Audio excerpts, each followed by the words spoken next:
Hi, welcome to the last video. Okay, so now I'm speeding it up even more because this part of is the fourth time that I'm showing you that you have to cover your books.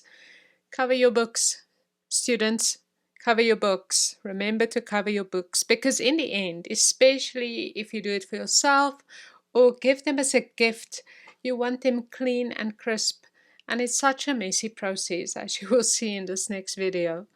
I'm speeding this part up too a little because it's quite straightforward. I'm spraying the covers white, and then I'm gonna add some textured text paper with Mod Podge. I'm just going to add Mod Podge to the back of these little pieces of paper, and it's actually scrapbooking paper, and I still have a stash from my scrapbooking days, and then I'm going to just coat them on top as well. Position them that they're not quite on the edge of the book, and then just coat them on the top. And then I'm going to do exactly the same thing on the other side. There you go. Now I'm going to mix in the spray paint with the Mod Podge and just coat the paper so it's a little bit more blended on the page, and it's almost like changing the opacity of the page. If you are a digital artist, and you'll understand how I sometimes wish I could just adjust the opacity of layers in real life like I can in Photoshop. Okay, now let this dry, and then we are again going to use the jelly plate, which, just to remind you, is a reusable printing surface made of a non-perishable gel, and you can reuse it over and over. And I'm using deep violet paint, and I'm just going to like roll it out flat on my jelly plate. And I have the big jelly plate. It's about 11 and a half, 8.5 by 11 inches. And now I'm just going to layer it over both of the books, and I'm just going to squeeze it flat and see if I can get a print out there. Oh, and I just love this already. But I must say, in full disclosure, that this page was just one that I struggled with until the very end when it, as always, comes together. But I'm just saying that sometimes your process is, it feels haphazard and it doesn't come together. And I know I said less is more, but sometimes you have to work it and work it and work it until it comes together like you envision in your mind, I guess, or just when you feel, this is how it should feel. Okay, I painted again with light pink. I don't know, do you see that I kind of like pink? And now I'm using a little wet wipe, and I'm just moving a little bit of the media off of the print. I think I painted too much of it in, and now I just wanted to remove it off. Wet wipes is also your best friend uh, when you do art.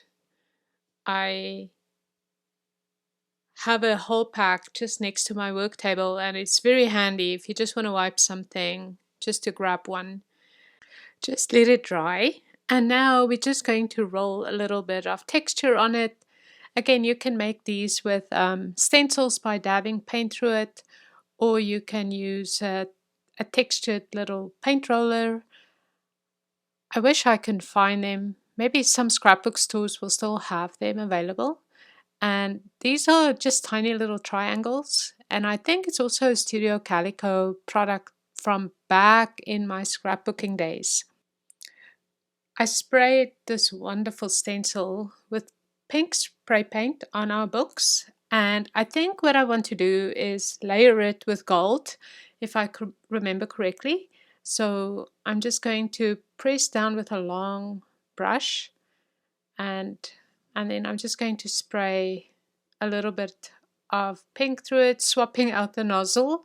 Of course, it's clogged, and then I'm just going to spray it quickly like that.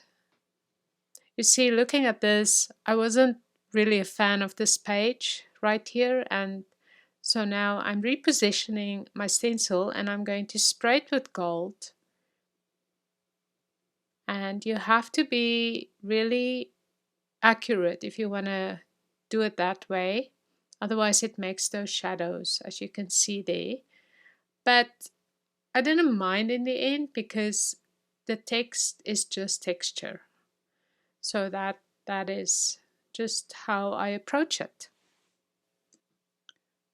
Our next step is adding the illustrations to it, and it's always hard for me to pick where to place it, but I always use the rule of thirds. And if I do a class in person, I have two rules, and these are non-negotiable rules. And the one is that you have to leave a border around your art journal page, which does not, well, it sort of apply to this workshop because you have to leave a little 1/4 inch border when you put the epoxy resin on, right? But we are doing cover to cover here. But the second rule is do not put your illustrations at an angle. I don't know why. Maybe it's just me. Well, it's definitely just me, but my sense of design just goes haywire when it's at an angle. But if you want to do it, you can go ahead, and please proceed as you see fit. But anyway, I use the rule of thirds on my page, as you can see, a third from the top or a third from the bottom. Not 100%, but just more or less. It's just the way that my eye probably has been trained because of the photography that I do as well. I mixed a little bit of orange paint with white, and now I'm just painting it on, and I would mix a little bit more the white on my palette in, and that's why you see the different shades of that same color. Some are lighter, some are darker, and then again I'm blending my illustration onto my page.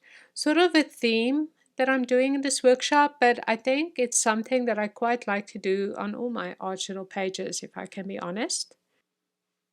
And then I wanted even a crisper color, so I mixed plain white with yellow. You can see the cadmium yellow big tube lying there. And now I'm just going to paint a little, blend a little. You know, this is the part where you put on an audiobook or a podcast, you listen to your favorite music, and you just zoned out.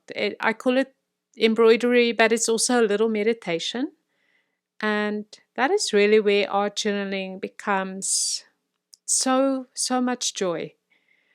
I almost totally covered that orange part, that light orange color, and I think I just didn't like it that all that much.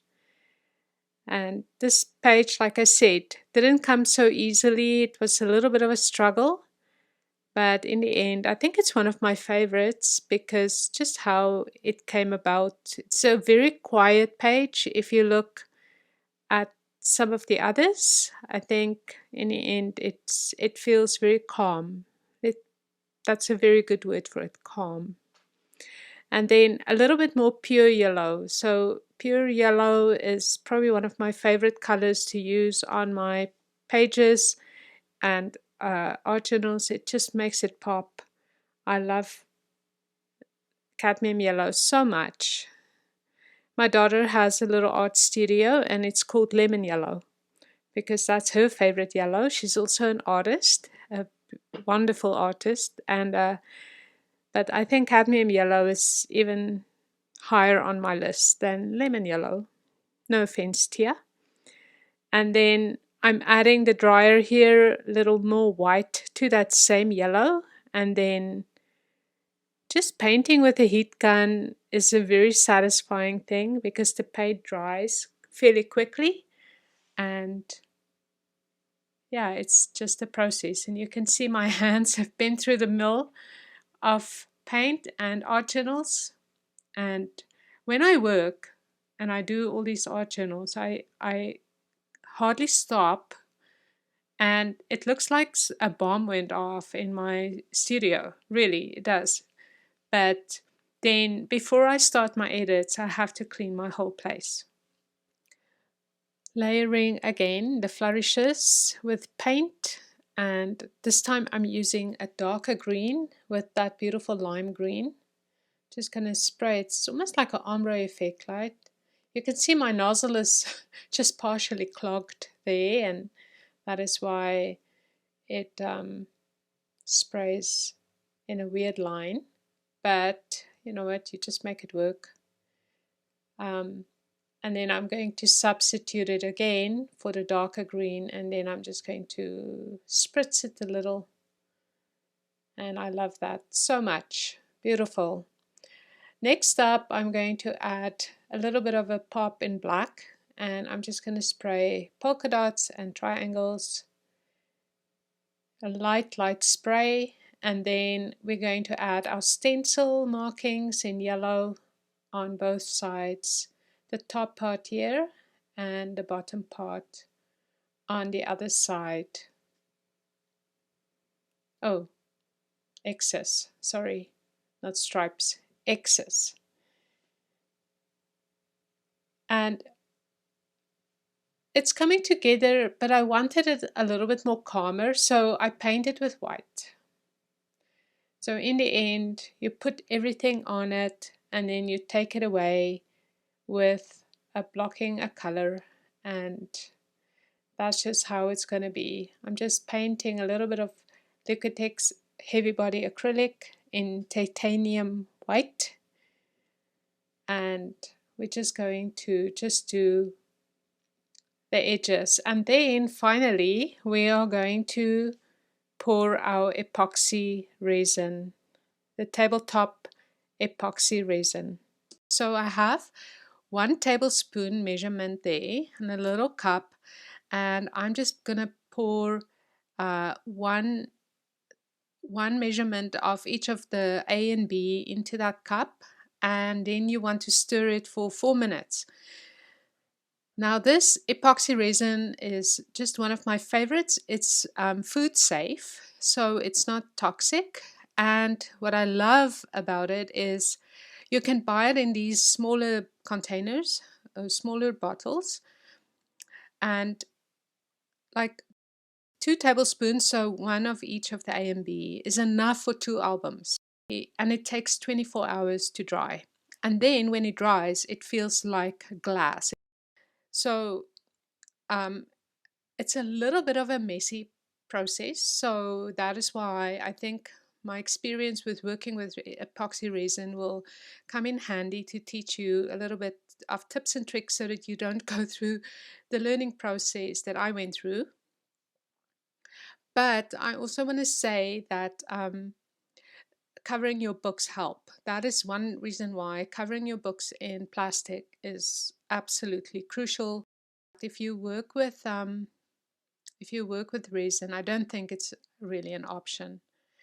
Now you're going to want to stir your resin for about 4 minutes, and don't skip on this step, right?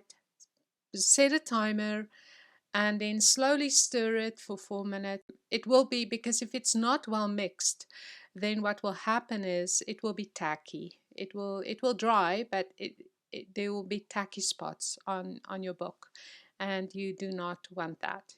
So you pour a little bit in the middle, and you scrape it off, and then you're going to pour a little bit again. And now you're going to use a palette knife, plastic one, and you're just going to spread it. Now, the best tip here is don't even go close to the edges. Leave about 1/4 of an inch of the edge so that you don't, you don't go over the edge. And you really want to keep it just in the middle. The other part that you have to avoid is the spine.